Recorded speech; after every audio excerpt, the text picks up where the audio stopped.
teaming up because of internet issues today. I just want to remind folks of some logistics before I turn it over to Kim.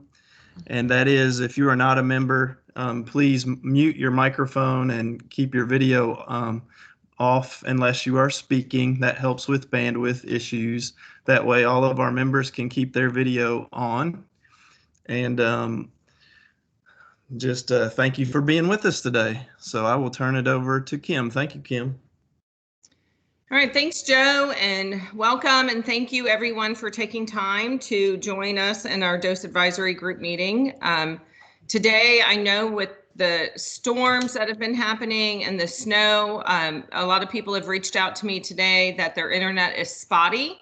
So we'll be patient and take our time, and hopefully we have enough to show up for a quorum today. I'm going to read the purpose of the committee.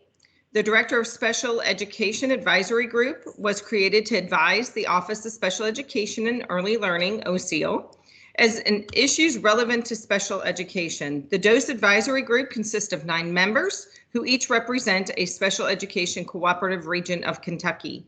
The members of this group provide valuable feedback and engage with Kentucky school districts to provide support for special education. The advisory group members meet with the OSEAL staff, both in person and virtually, to discuss needs in the areas of special education support provided in Kentucky school districts. The members provide feedback on critical issues that align with the OSEAL priorities, and this feedback is used to help shape the guidance and support being provided by the OSEAL staff.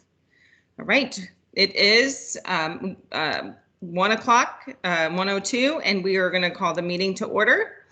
It's the February 17th, 2021 DoSE Advisory Group, and we're going to take roll. So remember, turn your camera on, unmute your mic before you speak, and when I call on you, just respond with your name, and if when we vote, please talk clearly so your picture comes on the screen, because it's hard to see you if you don't talk long enough.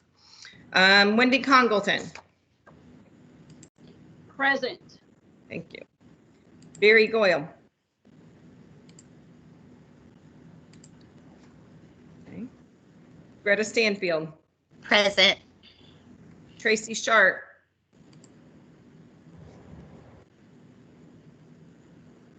Larry Joe Beagley. Jody Hall. Present.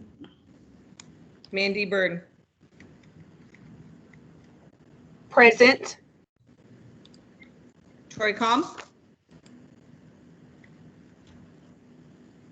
And Kim Chevalier. Present. It looks like we just have a quorum. So great. Thank you all for joining us today. Next on the agenda, we will approve the minutes from the November 16th meeting. They were sent to you. If you need another copy, please let us know. We can resend them to you. I'll give you a minute just to look at them, and then we need a motion.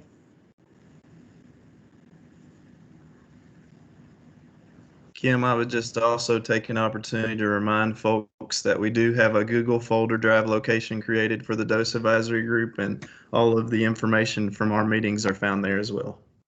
Thank you.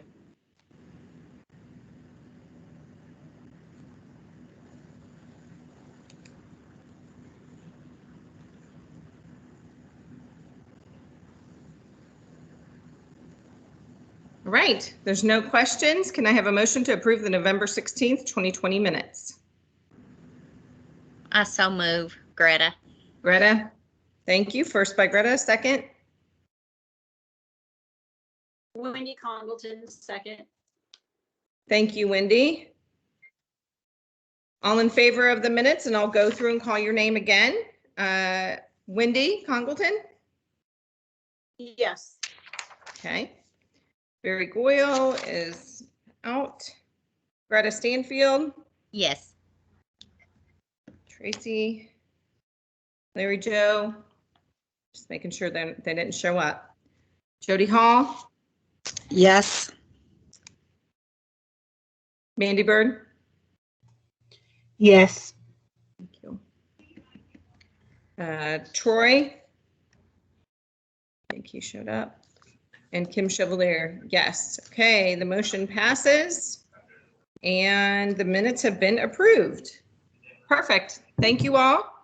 All right, here to kick off our meeting today is Greta Hilton, Associate Commissioner of OSEAL. I'm going to turn it over to her and she can talk about our agenda today. Hi, thank you, Kim. So I just want to take a minute and say thank you for all of you for making this a priority. I know it's like on top of super uncertain times in the world right now. We are now struggling through an ice storm or snowstorm, depending on where you are. So yet again, here we are. I saw someone had posted something the other day on one of the social media sites that said something to the effect of, I'm really getting tired of living through unprecedented events or historical landmarkers. And so I think that's something we can all probably agree on. It's kind of cool to say it initially, and now we're all like, okay, it's over. I just want to get back to the mundane days of life, right? And complain about the things that really don't matter. So anyway, just want to say that we appreciate you guys taking the time with everything else going on in the world to help us work toward improving outcomes for students with disabilities. And we are very grateful for the representation that you provide for your regions and for your students. And so we are here to present a few things, get your feedback, and move forward with any advice that you may offer on unmet need across the state. So unless you have any specific questions for me, I will turn it back over to Kim to keep us moving. Thanks, Greta. It's nice to see you. We haven't been able to get together, so it just seems kind of crazy. And I agree. I like to be, we were talking about it earlier, I like to be around people. So this is as good as it gets, as a little picture in the square about this big. But yeah. Okay, thank you. Next on our agenda is the parent counseling and training is a related service. I think, if I'm not mistaken, Shasta is going to be with us and Ashley Cook. Is that correct? Yes. All right. Hi, Ashley, and I heard Shasta earlier, so go ahead and take it away. All right. So, like you said, we're going to be presenting on parent counseling and training as a related service. So we just want to express our gratitude to you all for giving us your valuable feedback, and we'll just be sharing an overview of what's included in this guidance. So I'm Ashley Cook. Oh, sorry, Shasta. No, go ahead. Okay.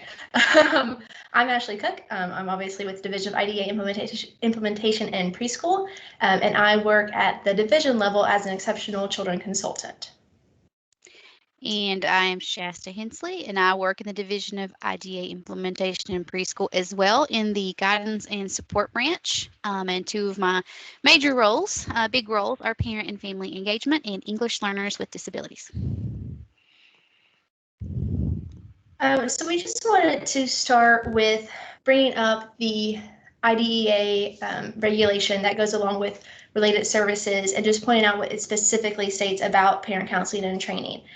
So of course our related services are there to ensure our children with disabilities benefit from their special education. And so specifically parent counseling and training means just assisting parents in understanding the special needs of their child, providing the parents with information about child development, and helping parents to acquire the new skills that will allow them to support the implementation of their child's IEP or IFSP. And then of course we also have a KAR statement that includes those same general requirements.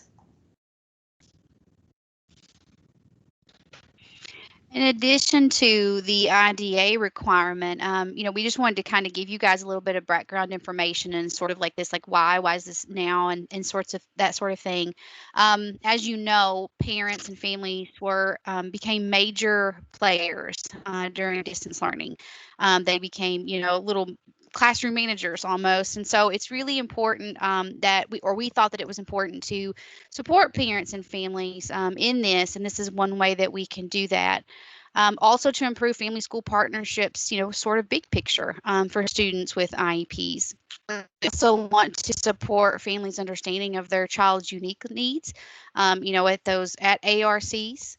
And like Ashley just mentioned, the IDEA identifies parent counseling and training as a related service.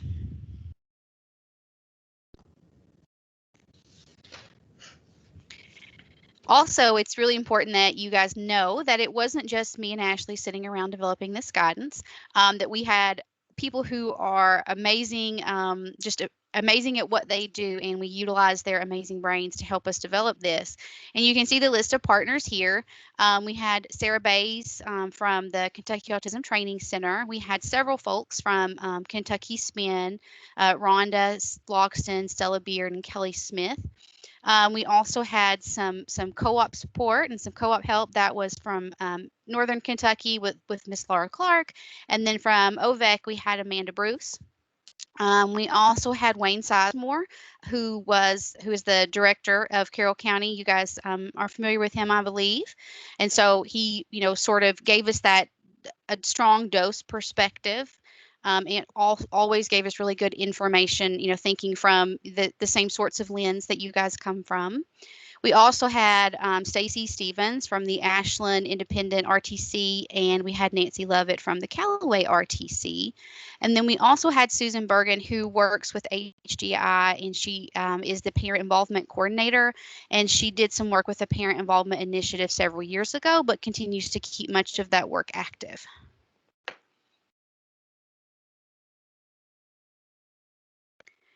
And the way that we, after meeting and brainstorming and thinking about how do we get this, get this out to, our teams, to our ARC teams, we decided that one way that we could develop this guidance was through that of a parallel guidance, meaning that the parent counseling and training guidance was developed to support all members of the ARC.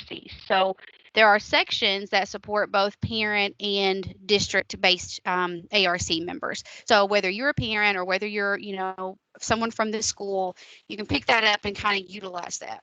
But there are also sections specifically for districts. We use, the language that districts are used to, all that fun IDEA language. So we put that in there, and we tried to think about questions that, district-based staff may have. In addition, we developed sections specifically for parents, and we sort of did the same thing. We tried to think about what questions or thoughts parents might have, and tried to develop the guidance to specifically support them. It's all about parent counseling and training, but we recognize that we have two different audiences that work together, and we try to develop guidance that supported both so that they could have, meaningful two-way conversations around parent counseling and training. And so just before we review and we share the information with you guys, I just wanted to give you like a couple of points here. So first of all, the guidance is in draft form. We've fleshed it out, and we really want to hear your all's feedback on this draft. Your feedback is very valuable because we know you guys will be working with other directors, and you also be working directly with ARC chairs and parents and families and your school staff. So it's really important that you guys provide us with your feedback. In addition, some of these sections will have graphic support. So we know they don't look really cool right now, but they will hopefully when we're done, that they'll look, nice and polished and like something people, will want to pick up.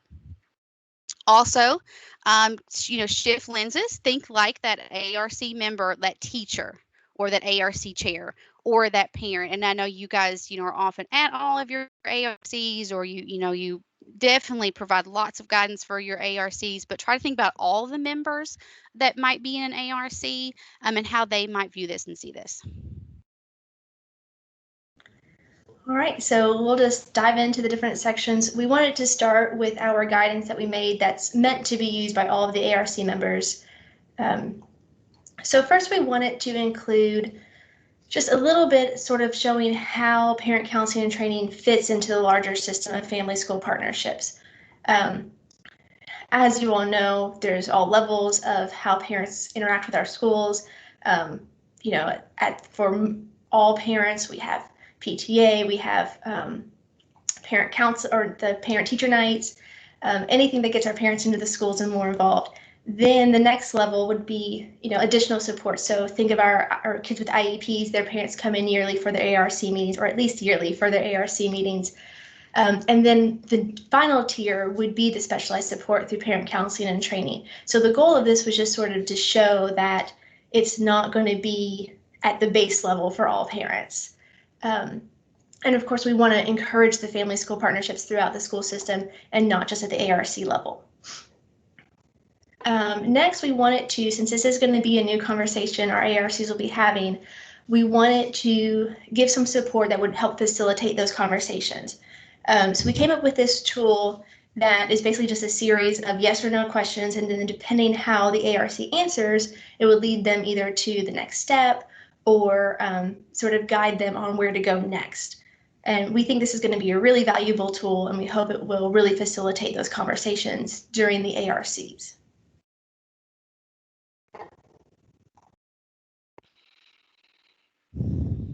And now we'd like to show you guys the pieces that were developed specifically for parents and families.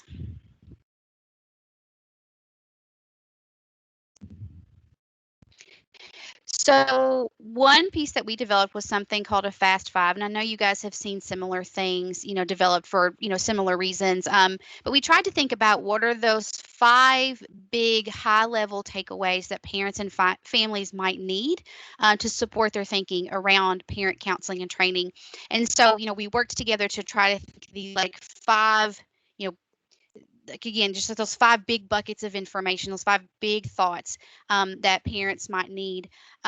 We did the Fast Five because we know often families are familiar with it. We know that our RTC specifically use these sorts of things, and there are lots of our other agencies kind of do like the Fast Five or 5 things you need to know, that sort of thing. And we also considered readability levels. So we developed it and then we ran it through like a readability, checker. We tried to use, best practice about what grade level it should be on. As you can imagine with IDEA language, that's somewhat challenging because it's very technical. But we did try to make sure that we put everything in a way that, with language that is familiar to parents and families.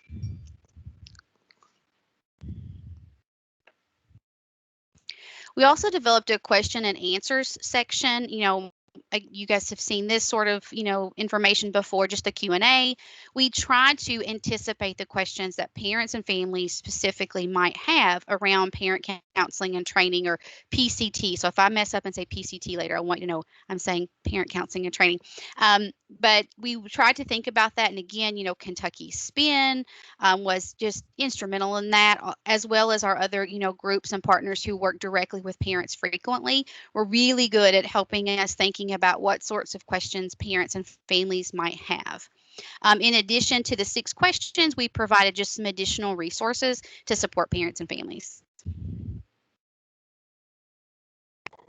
Okay, so very similarly, we did some guidance to support specifically the districts. So we wanted to do what is parent counseling and training and what is not.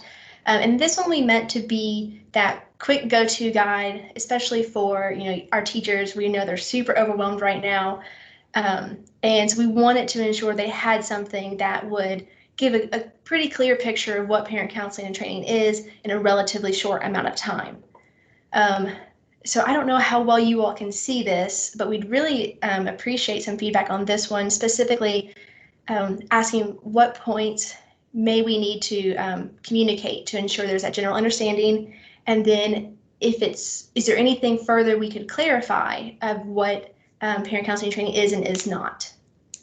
So I'll just sort of go through it real quickly because I don't know how well you all can see this on your screen. So of course we say that it is determined by the ARC and individualized to meet the needs of the parent. It's not intended to be cumbersome or a time-consuming event. It is provided at no cost to the parent, and it's not to be imposed on the parents by school personnel. It is a possible additional support if other interventions aren't working, or if when the ARC decides it's needed.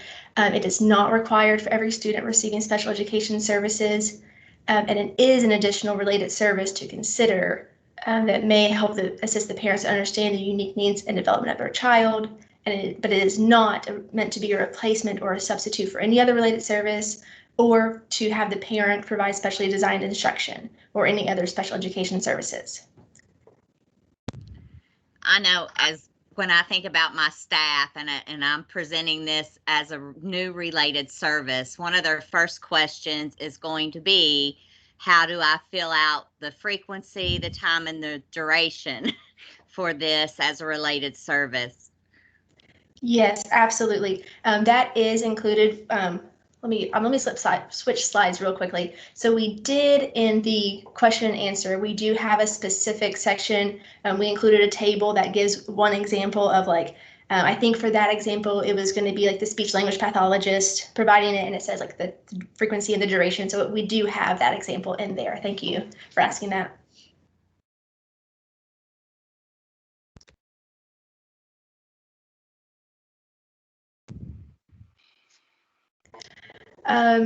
So we'll have more options for feedback in just a moment, but if you do think of something, feel free to just ask us.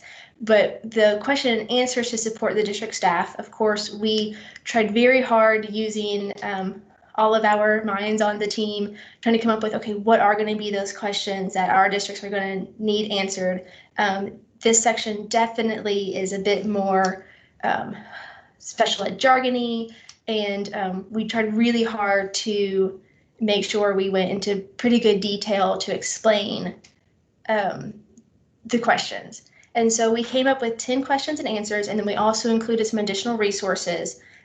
Key points that we wanted to make sure we let you know we included was how to document parent counseling training in the IEP, how non-traditional instruction can impact parent counseling and training, how to know when to consider parent counseling and training, and who is responsible for delivering the parent counseling and training. Of course, all of that is going to be highly individualized, like the rest of the IEP, but we try to really provide some basic guidance on that. So if you have any feedback for us now, sorry, Shasta, I'm stealing your slide. You're fine. So we have developed a survey because, you know, we would love to just talk about all of these things, but we also want to be mindful of the time. We know you guys have some other really important things on the agenda. And so we thought the best way to elicit some feedback would be through a survey. And so we asked several questions, but it shouldn't take you more than about 5 minutes, also being mindful of your time. But some of the questions that we asked, you can see here, because we really do, you know, we asked you at the beginning to think about through all those different lenses. And you know, you guys work, you know, directly with, you know, all of your ARC teams, and we know that, you know, you're going to have just, you know, great thoughts and ideas about what sorts of questions or barriers they may have. You know, we also would like to know what do you think is going to work? You know, what's positive about this? You know, we needed some further examples. You know, you guys work with teams every day, and we recognize that oftentimes, you know, ARCs are providing awesome supports for parents and families. And so we were hoping that, you know, you could give us some good examples of how that's occurring, so we could continue to think about maybe adding further, you know, examples into the guidance, because, you know, examples are strong ways, you know, to communicate information. And you know, also thinking about the barriers that ARCs might face. So again, we know that you guys will provide us really good feedback. We ask that you do please take the time to look at that and answer those questions, you know, and be, you know, open and honest with us, so that we can develop the best guidance possible.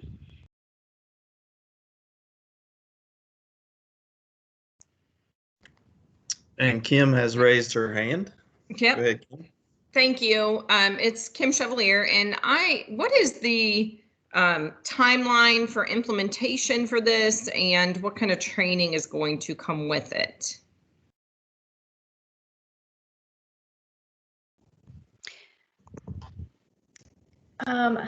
As far as timeline for implementation, I don't know that we have like a specific. We are hoping to get this guidance out very quickly. You know, since this has been in the IDEA, we want to ensure we have that support. I'm not sure that there, and Veronica, you can correct me if I'm wrong, I'm not sure if there's going to be like a specific timeline that we say like start doing this right now, or if you haven't done it by this point, you're in trouble. But for support, we are really hoping to, we really want to work closely with our parent support groups like KY Spin. I know they are going to want to do some trainings, dual trainings for parents. So we have a lot of ideas. We have not really finalized how we're going to deliver those. So if that's something you have feedback on, like if you all think that like, some webcasts would be really helpful, things like that would be great for us to know, because we know that this could be overwhelming for teachers right now. So we definitely want to be able to provide those supports. Veronica? Hi. So for those who don't know me, Veronica Sullivan, I'm the division director for the Division of IDEA Implementation in Preschool, who oversees the guidance development. So couple of things. As far as implementation goes, this is not a requirement, so to speak. This is, as Ashley and Shasta shared, it's been in our regs, from the get-go.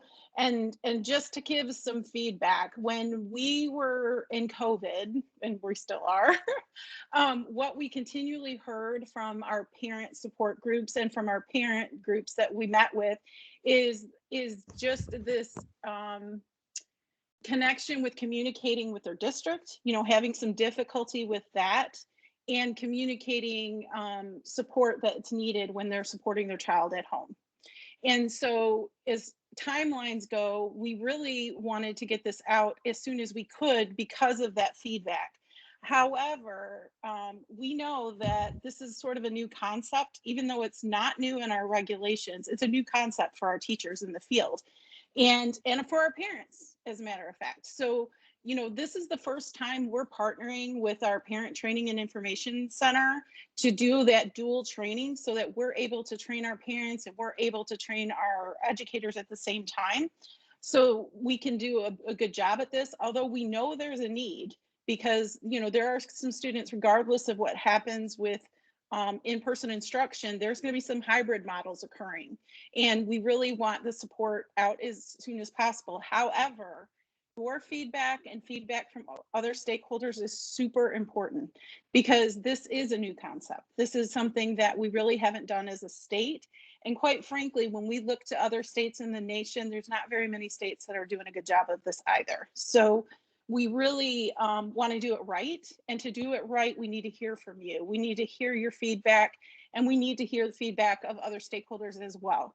So we've already taken this document to our special education regional cooperatives to get some of their feedback because they're obviously our TA providers and they're an extension of KDE, but they work directly with district support. So we brought it to them for some feedback.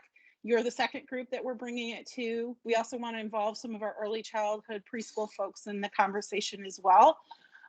All that to say, we're going to try to put out the best product we can to make it as clear as we can first time around, but this is new. This is a new concept. So the more feedback we can get, and I can't stress it enough, I keep repeating myself, the better this guidance is going to be the first round out.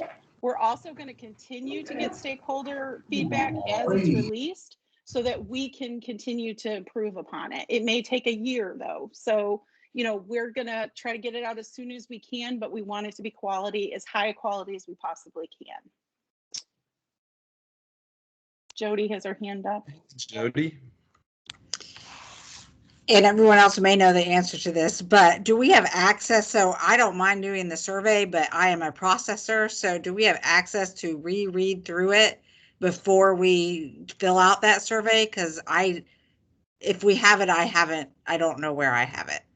So the slide deck with the different pieces will be provided to all of you. Joe will provide that in that Google, I guess it's a Google site, whatever Joe uploads to. Sorry, yes, I don't know exactly. Thank you, Joe. Thank you. So that will be provided. So you'll be able to slow down and look at those slides. Obviously, we can't release the whole guidance document because we don't want confusion if it gets in the wrong hands, even though it's draft. Not that any of you would do that, but we want to try to keep it because it's going to look quite different. I anticipate, like Shasta shared at the beginning, we haven't done our graphics yet. We also are getting feedback from all of these different groups, and we want to incorporate that feedback as we go through this process.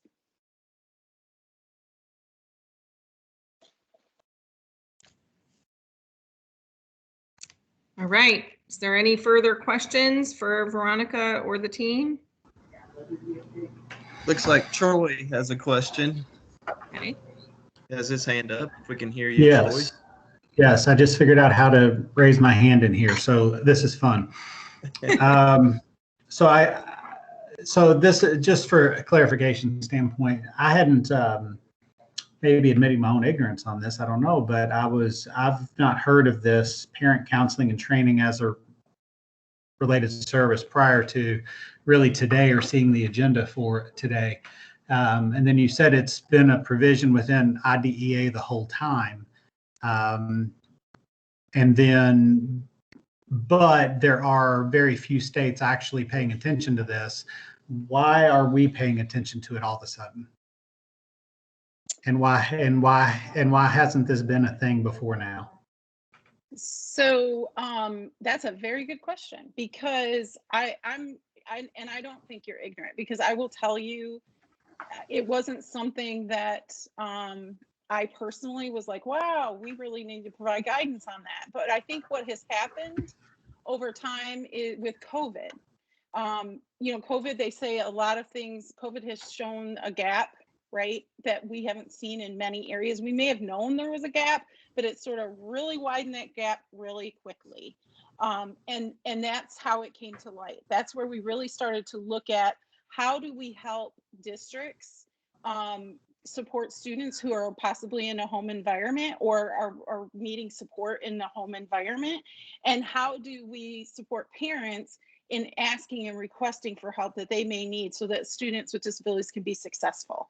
And when we started to explore that avenue, it was in front of our face under related services, quite frankly. And we thought, oh, but how do we do this? So we started looking at other states. Not to say that there's no states that are doing this.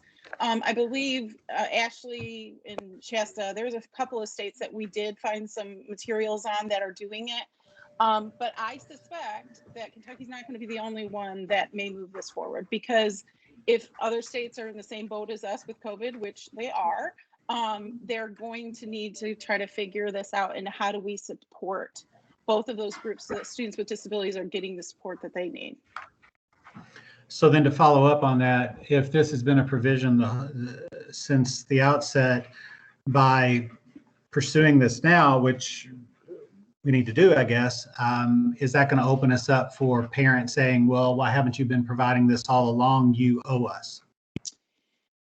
And that's what we don't want. That's not, because that's Greta's raising her hand as well. That's why this guidance is so important, and we need your feedback, right?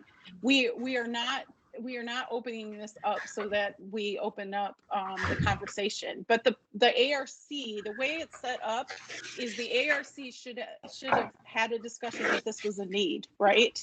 And that's what this guidance is about. Try to talk that ARC, because it's not like speech and it's not like PT where there's a clinical assessment and a benchmark they have to meet. And it's just not that clean. And that's what is challenging with this guidance, and us trying to help that ARC have that conversation. And we're talking about some things as simple as, printing off information about a disability, right? It doesn't, when we say parent training and counseling, it doesn't necessarily mean this big elaborate support network, right? We're talking about some things that can be as low level as disseminating some information, to giving the parents some guidance on how to use a picture schedule at home. I mean, it's not the same intensity as far as what we're seeing as you would see with speech or with other related services. However, I'm not going to say that never would happen, right? Because all kids are individuals, and we know that about special education. So it really, I don't know if a parent would think along those tracks, but it's something to be mindful of. Okay, thank you. Jody and then Greta. So my question was kind of a follow-up to, is there guidance around, we have done all kinds of parent training around technology but that hasn't gone into an IEP under minutes. It's just happened due to need.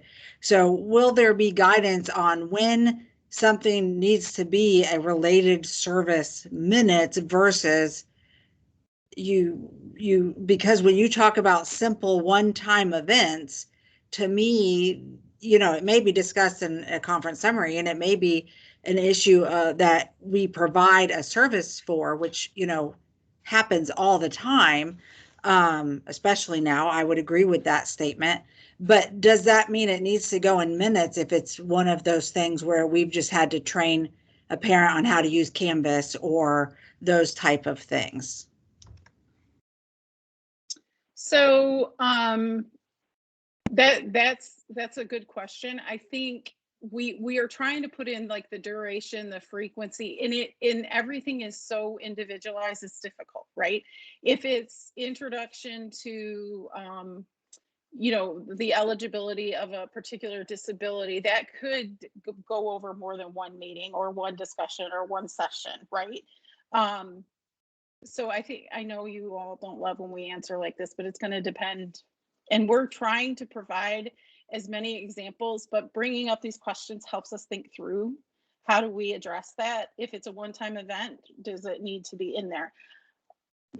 Is a related service? And I think that's a valid question we're going to have to think through. Greta. Thank you. So I think the questions that you guys have presented are very valid and very informing for us as we move forward.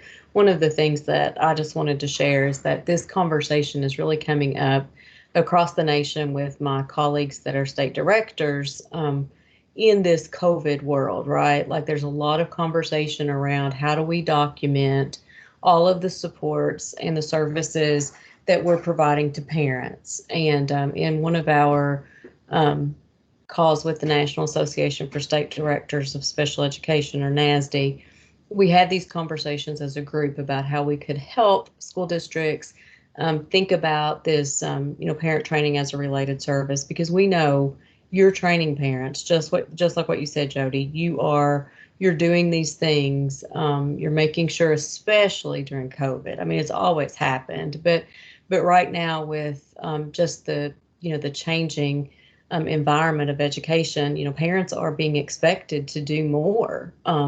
And in order to expect parents to do more, we need to be able to put the tools and resources in your hands so that you know what you can and can't, or should or shouldn't do to help parents, rise to that new demand, and to help them be ready for it. Because I think the biggest part of what we're hearing is that so many of our parents are faced with not only uncertain times, but also 2, 3, or 4 children who may all have varying needs. And, there's just one parent and all of these different grades and all of this different, the pressures and the demands and the expectations, and parents really want to do what's best, but they often don't have the skills or the supports. And so then it becomes the district's task to help get them prepared for that. And so in thinking about this big picture, the idea or the concept is to really, raise what's already been in the IDA, for a number of years around parent training, but then to bring that to the table to the ARC, to have those conversations. Do we, ARC school district, do we need to provide a level of parent training as part of related services for the kid? And to think about it like that, because, what we're doing is for the student, right? Like everything about that IP is for the student. And if we're unable to do some of the things that we normally would, then what, and I'm saying we as in the district, then what can we provide to parents to help close that gap, if you will, during COVID or even post-COVID, right? So all of that to say, this is, we're not at all saying that that's a requirement to do that. We know that there are any number of students who would not need this type of support.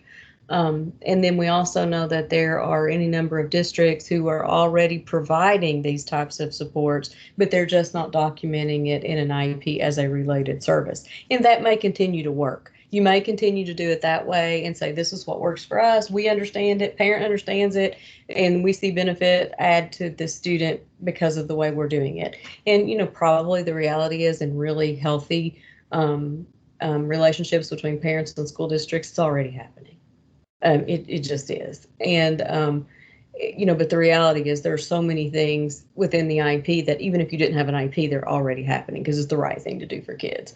So, in some of those other situations, is it worth documenting? Is it worth ensuring that, as the kid moves forward, these things are on paper and everybody's agreed on it and everybody knows what their roles and responsibilities are. So all that to say, this is just this idea of, this guidance is in its infancy stage, and we have, called on some folks who, are experts in the field and who are really engaged in the parent family component of this work. And now we really want your feedback to either say to us, this is a really bad idea and it's going to be really confusing, or we really like the idea, but could you do X and not Y? So we're open to all of that. That's the whole purpose of this presentation. So I hope I tried to sum it up, and so in a way where it doesn't seem like we're dumping this out with here's the new expectation and we want implementation by such and such a date, because that's not what this is.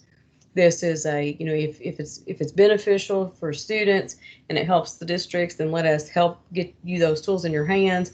But if it just doesn't make sense and it doesn't work, then tell us so we can proceed accordingly.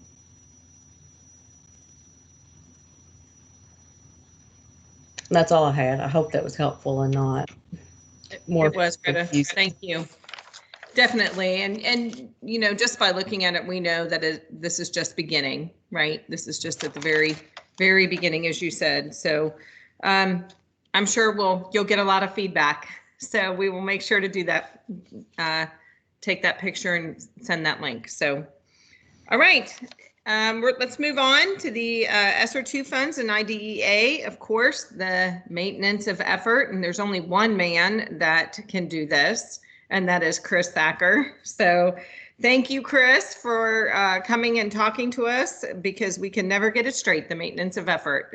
There's always questions with that. So there you go. I'll be happy to try to discuss it a little bit. I don't want to go into a great deal of depth or detail, but if you have questions as I present the information that I'm about to share, please feel free to either put them in chat or raise your hand or just jump right in and say what you want to say about it.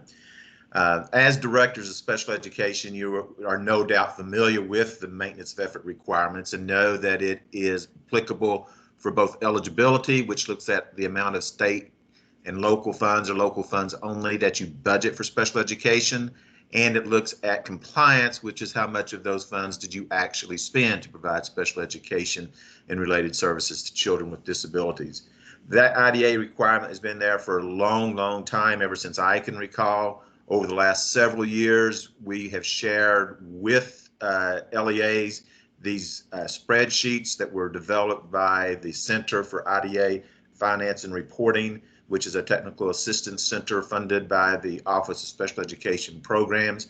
We at OSIL customized those spreadsheets unique to each and every district so that it's got information that came from Munis, it came from your child count and other areas to be able to reduce the workload, if you will, of your finance officers and what you have to do there locally to confirm the information is correct. Many of you may be familiar with Jonathan Compton out of our office, who has gone from district to district, along with myself and sometimes Carla Miller, to work with you individually to make sure that data or financial information is being entered appropriately within Munis. It is a critical component that you do use Munis appropriately and record all those financial transactions to make sure that we are designating them as special education costs and assigning them to the right funding, whether that be your general fund, which is a combination of state and local dollars, or whether it's your IDA funds or some other fund source that's paying for particular cost. So why are we bringing this up now? Well, since the pandemic has occurred, we've had a couple of different federal pieces of legislation that has made additional federal monies available to states and to local districts, mostly under something called ESSER, but also under something called GEAR. So the original act, we didn't call ESSER 1 or GEAR 1, but since there's been a second act, we're calling those new funds ESSER 2 and GEAR 2 funds. So in the coming days, you will be getting, if you haven't already, information about additional ESSER funds, which may be quite significant to local districts. And those funds allow you to do things with them that you could normally do with IDA, with your federal ESSA awards and other things, as long as it's related to the needs brought about by the pandemic.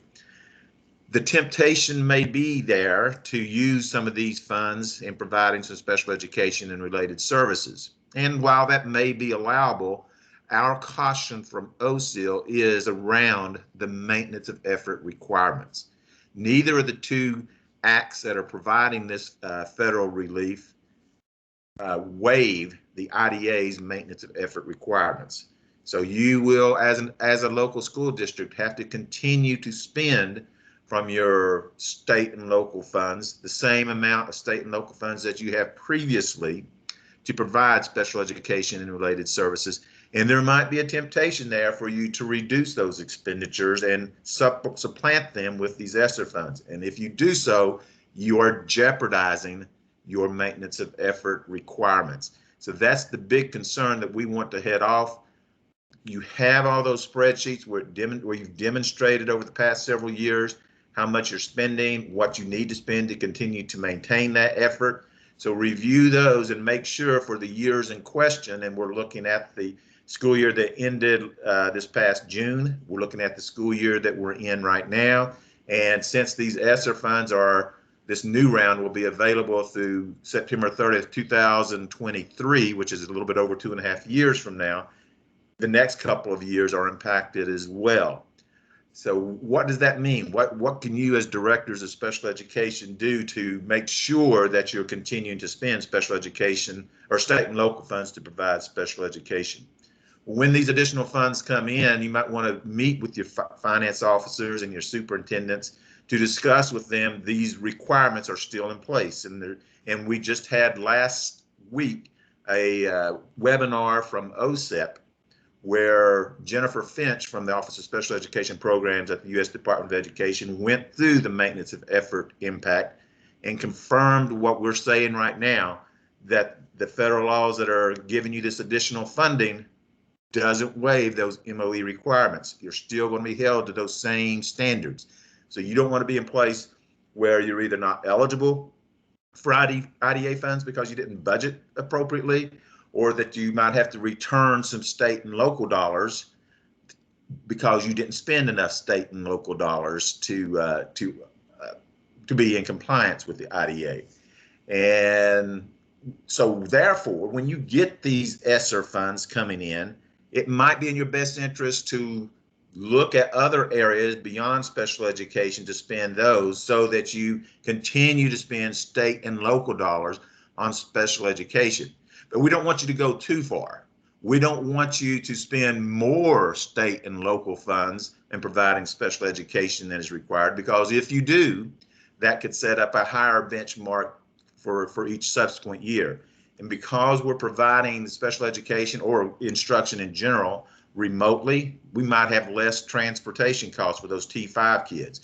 We might have less OTPT being provided. We might have some situations where your costs are a little less than what they may have been. Are you still providing the paraprofessionals and teacher aides to the level that you were in the past out of state and local funds? Those things. So examine how much state and local dollars that you as a district are spending in providing special education, what you spent last year, what you're spending currently this year, just to make sure you're not reducing that effort. Because as I said, that supplant issue is still there. You can supplement those costs, but you can't supplant those state and local funds. Once you've met that effort, those requirements, then you can access those other funds, whether they're IDEA funds, whether they're ESSER funds, or what have you, to provide special education related services to the population, as long as you're doing so in allowable ways.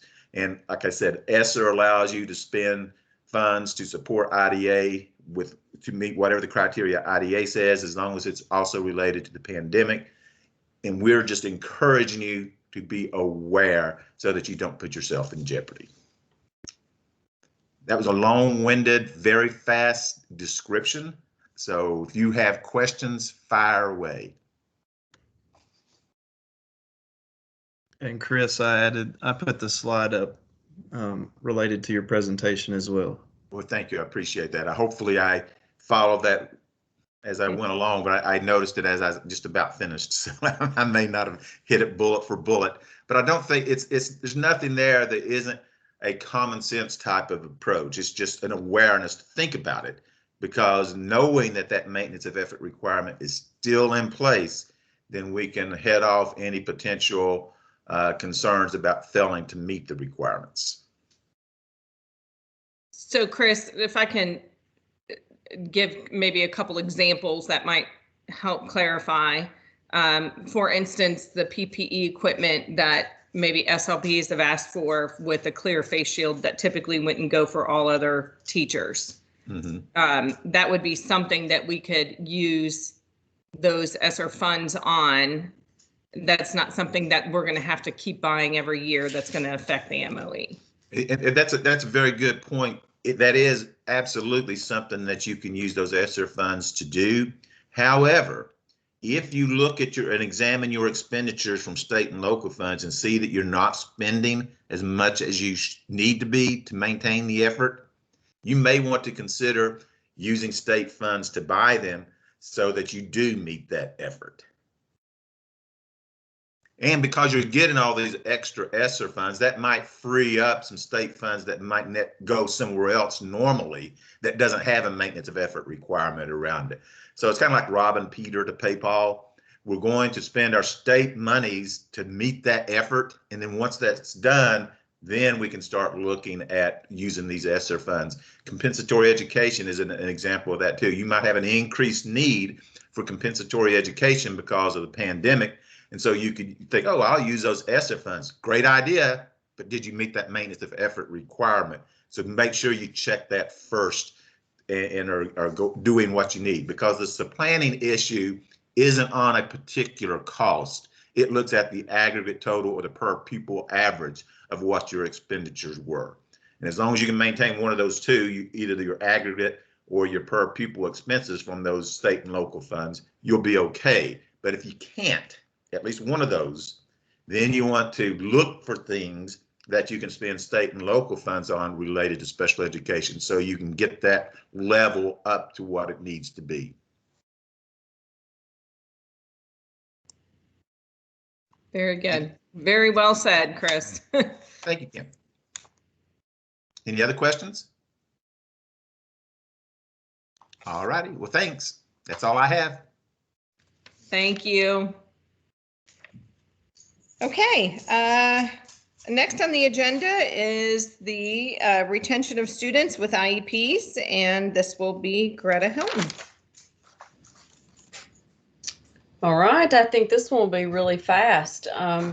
We KDE released some guidance, I guess, a week or so ago, and there was some information in there about the retention of students with IEPs and the role of the ARC and how that should happen. Just, I think most of you may know this already, but just as an FYI, that guidance has been amended and re-uploaded to the web, and that information is no longer in there. So I think that takes care of all of the chaos that was building in the special education community around that, because we are very well aware that placement and retention are not the same thing, and the ARC doesn't necessarily weigh in on the retention of students. However, we have said in the past, and I think I think Teresa Combs has also provided some information in the past about the retention of primary grade students and the role of the ARC. And we have suggested that, at a minimum,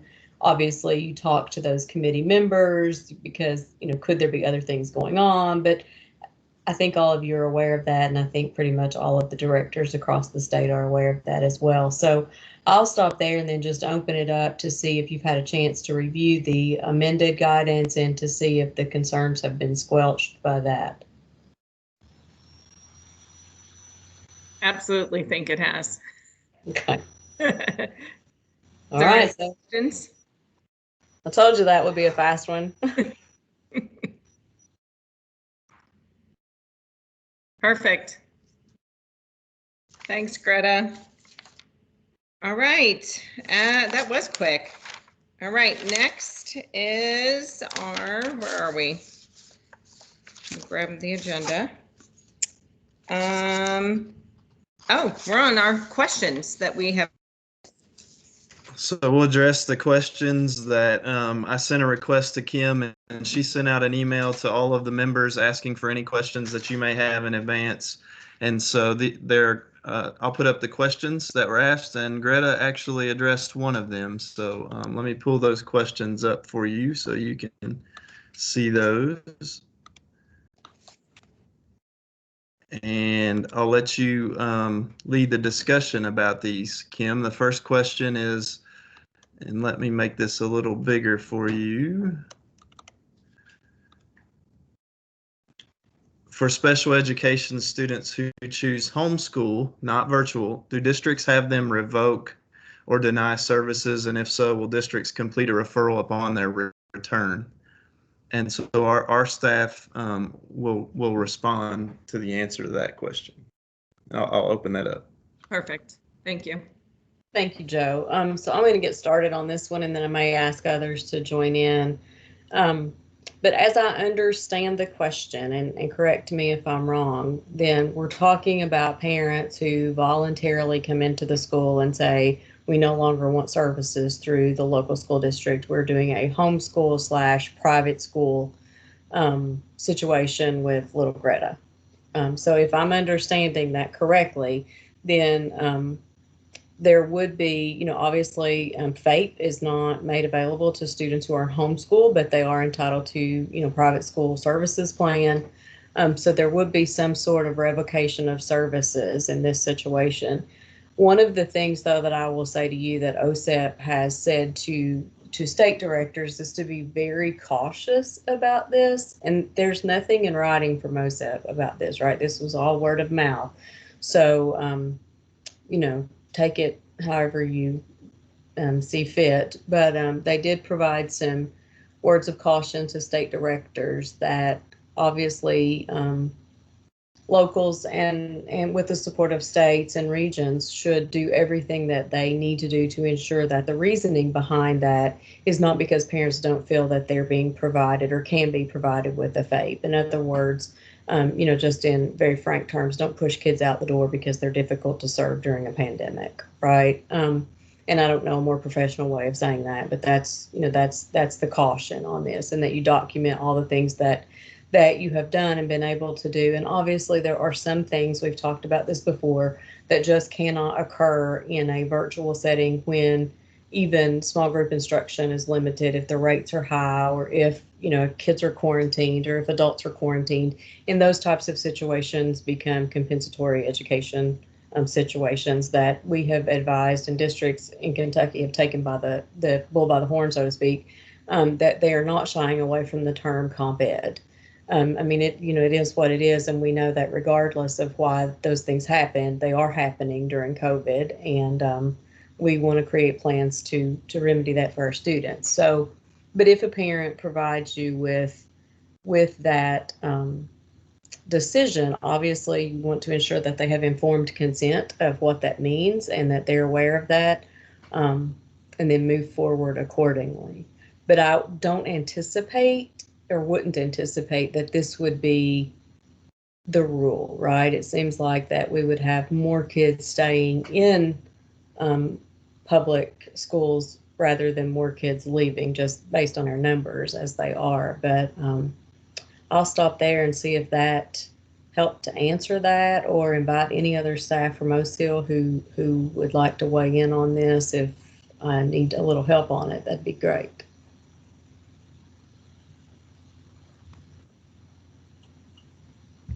And Kim, if you can help me manage the hands, if there's any hands up, I can't see that screen, that would be appreciated. I think David has his hand up, Joe.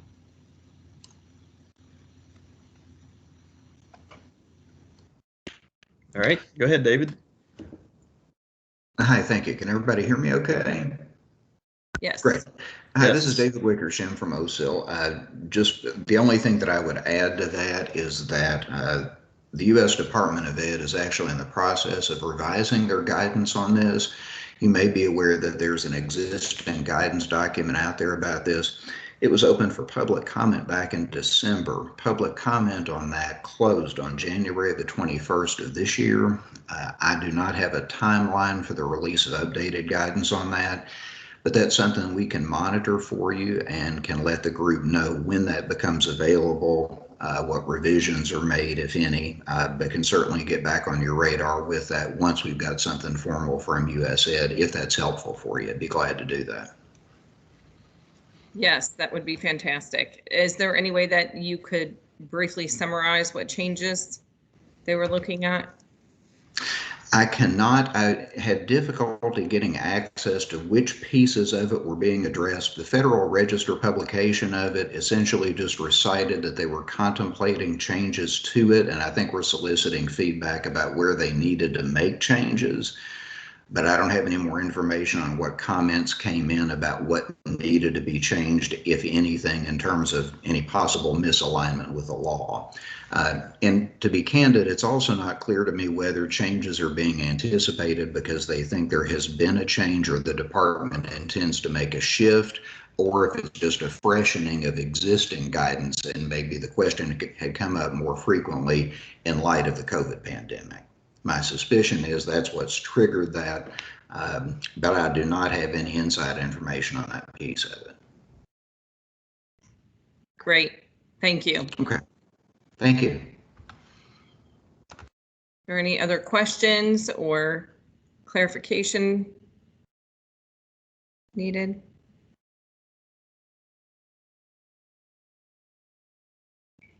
No. Okay, we can move on to the second question. All right, we'll go to question number 2. Have you heard anything about the IDEA, SEEK, and Part B funding for fiscal year 22?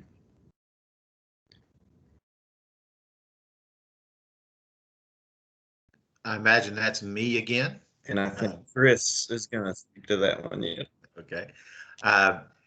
First, I'll talk about IDA funding. IDA funding is obviously comes from the U.S. government. It doesn't use the child count to make the calculations, so it does use student information as far as enrollment, but it does not look at actual child count. Even if it did, it looks like child count across the state for the school-age children has been fairly constant. The preschool numbers have gone down a little bit. All that said, the 611, or what we refer to as IDA Basic, is supposed to get a slight increase. We don't know how much. I think it's around 130 million or so across the country. So when you look at 50 states, or actually 60 states when you count, some of the other entities that get IDA funding, it's not very much for each individual state. And then when you look at 170 some districts within the state, it's very, very minimal. So probably around the same, depending on what your other numbers are that generate those dollars. So just don't expect a significant up or down on that.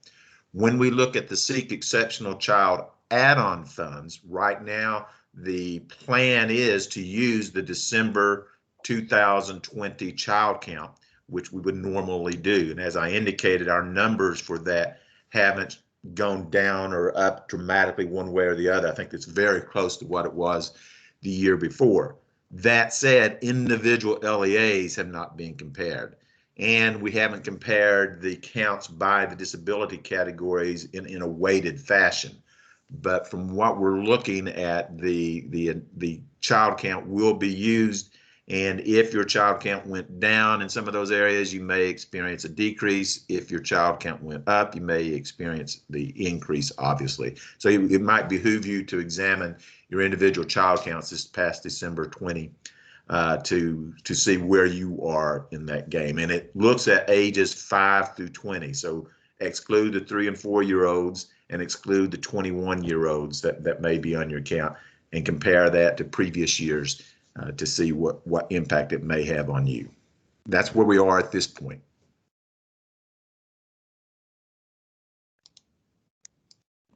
Is there any questions on that? Because I know one of the questions that came to me is if we are using the December 20 child count.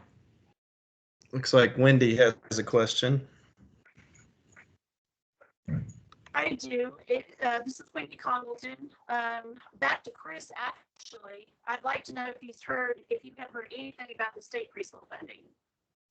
I've not heard a great deal about the state preschool funding. It might be Veronica is better able to address that than I or Bill if he's on the call.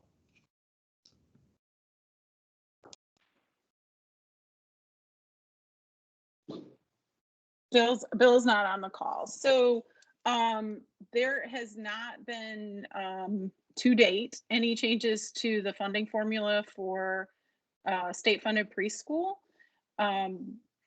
Other than that, that's all we have as far as preschool funding.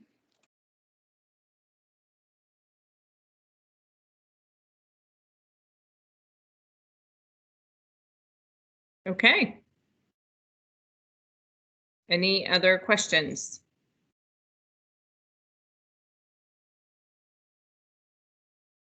All right, Joe, we can go to question number 3. Go to number 3. And yeah, appreciate our staff responding to these two, and Kim sending these in advance. That helps us prepare. These are some difficult questions. So let's go to number 3. Can we discuss compensatory services, which we know is a major issue right now? What types and what does it look like? How's it going in the districts? And our staff will respond. Hi, this is Sylvia Starkey. I'm the director of the Division of IDEA Monitoring and Results, if you don't know me. Currently, OSEAL hasn't collected current data on districts' progress towards compensatory education. At the state level, that happens through the monitoring process, and so that's not something we've been monitoring for. So we don't have up-to-date data on what that looks like. But we did want to say that there's lots of different ways that you can address compensatory education, which include things like small group or one-on-one instruction, summer and after-school programs, contracting with outside providers, including a multitude of other things that you could do as well. And that looks very different across the state and per individual student. And the one thing that we wanted to just caution to you is that it's critical that districts assess the need and the types of compensatory education that are needed to be provided on an individual student basis. Because if you were to take a full whole district approach on how we did every single student with a disability, that would be inconsistent in addressing their varying needs of those students with disabilities. So we just wanted to kind of caution you not to take a full district approach. While there may be things that work for multiple students, it's really important to, think about those on an individual student basis on what they particularly need per kid. And then also just wanted to tell you that we're currently working on developing some guiding questions that admissions and release committees can use when they're determining the need for compensatory education. So we felt like that might be a need in the districts, is for us to help you guys, develop some guiding questions that ARCs could use. Sylvia, do you know approximately when that might be released? I do not. No. Jody? Kim asked exactly what I was going to ask. So I unraised my hand only because we would really appreciate that. So as students are back and we're starting to get data, parents are going to want that to be addressed. And so I thank you for that and look forward to it. So one of the things that I would just like to jump in and add is and Chris can correct me if I say anything that I shouldn't say with regard to the MOE requirements, but we know that there's going to be a lot of students across the Commonwealth that may need some compensatory services as a result of COVID-19. And we also know that that's not necessarily the fault of any district or any adult, right? It's just the implications of the pandemic. And so there's, as these ESSER funds, ESSER 1, ESSER 2 funds come into districts, as those flow through, the cost associated with delivering compensatory education will be things, or likely be things, that you typically haven't budgeted before out of your state and local dollars, because the amount of comp ed that you may need to provide probably isn't something that you've done from year to year in the past. So this is a really good opportunity to have access to dollars to offset some of these costs that you're going to be facing, and to help you to not have to shy away from some of those conversations, because with comp ed you not only have the cost of the staff, but the cost of transportation, and then related service staff, and then administrators that may need to be in buildings while comp ed is being provided, and it's just extremely expensive. So that's a thought. But again, paying special attention to those MOE requirements. Kim? Just my question, as far as the superintendent meetings that happen every week, are they notified that, I know they talk about comp ed, but are they notified through those meetings that they need to keep some of that money for comp ed?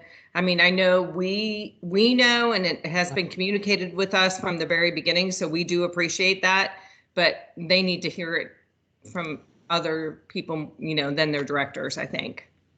I agree. We in OSIL have taken every opportunity that has presented to share that on superintendent webcast from March 2020, right? Because we knew in the get-go that, especially during the time when everything was shut down, because you couldn't get to kids. And so we were saying that from the get-go. As with all things, there will be people who heard that and people who didn't. So we will certainly take this into consideration and continue to have those conversations, and maybe we can even get something sent out, maybe in our Monday communication or something like that, just as a, hey, here's a reminder. This is really important and really expensive, because it will be really expensive moving forward.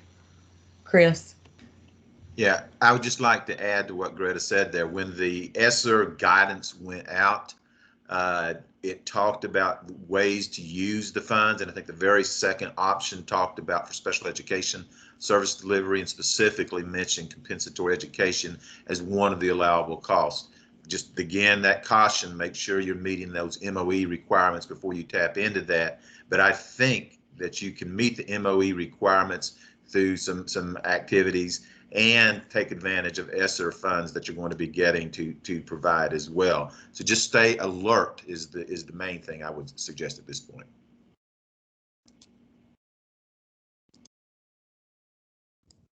So before I leave you, I know this is a little bit different topic, but I wanted to take the opportunity while I have all of you all to introduce the new assistant director for the Division of IDEA Monitoring and Results. She started back at the beginning of February, and her name is Jackie Williams. Some of you may know her. She's a former principal at the Kentucky School for the Blind, and we actually stole her from Kim, so Kim's not super happy about us taking her off. But just wanted to introduce her to everybody and let you guys put a name to her, a face to her name, and give her an opportunity to say hello. Well, keep in mind, Kim stole her from us first. That is true. Good afternoon, everyone. It's been neat to sit here and listen to you all talk through different things and hear a different perspective. So thank you for including me. I will have to say, Jackie, I'm so proud of you. And obviously the goal of me and being a leader is to watch others grow and do what they want to do. And I'm so proud of you, and I'm going to miss you terribly, but you're going to do great things for many, many districts. So congratulations. Thank you, Kim. Mm-hmm. Okay, are there any other questions? Kim, I think question 4 was already addressed. It was related to the retention and promotion guidance document, and so Greta already addressed that one. So I think we covered everything. Are there any other questions from anybody?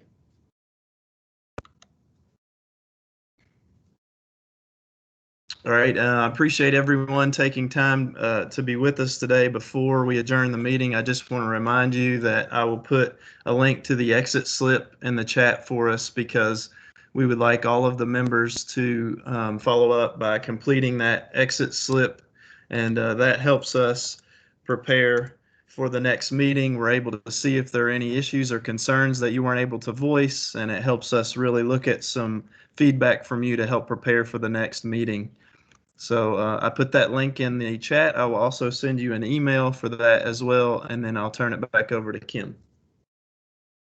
Okay, great. Well, today was good conversation, and we appreciate everyone that was able to come on, and thank you to the KDE staff. I know you all are busy too, and you all come on and are available for us during this time. So we do appreciate that for sure, and I hope we helped guide you in some ways. But for right now, our next meeting, Joe, when is our next meeting scheduled? I'm sorry, I didn't write it down.